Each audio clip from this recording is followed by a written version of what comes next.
అసలు ఒక మంత్రిలాగా పనిచేసినటువంటి వ్యక్తి అన్నేళ్ల రాజకీయ జీవితం పెట్టుకున్నటువంటి అంబటి రాంబాబు ఎంత కోపం వస్తే మనకు అవా మాట్లాడేది. కోపం వస్తే ఇంకా ఏమంటారు అన్ని మర్చిపోయి విచక్షణ అనేది మర్చిపోయి ఎట్లా పడితే అట్లా ఏ భాష అది. రాజకీయ నాయకులు ఇలా మాట్లాడుతుంటే మిమ్మల్ని అనుసరించేటటువంటి యువత లేదంటే మీకు ఓట్లు వేసేటటువంటి మహిళలు మిగతా కుటుంబ అంటే సామాన్య ప్రజలు ఏం ఆలోచన చేసుకుంటారు? దేశం అంతా చర్చ అని మాట్లాడుకుంటున్నారు. ఏంది ఆంధ్రలో వైసీపీ నాయకుల మాటలు ఏంటి అని. మీ బుద్ధి మారదా?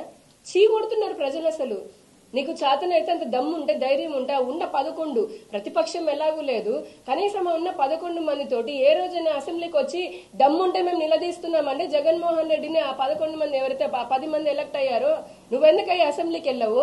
అసెంబ్లీ పెట్టింది నేను ఎమ్మెల్యేలాగా ఎన్నుకుంది ప్రజా సమస్యల పైన పోరాటం చేయమని కదా.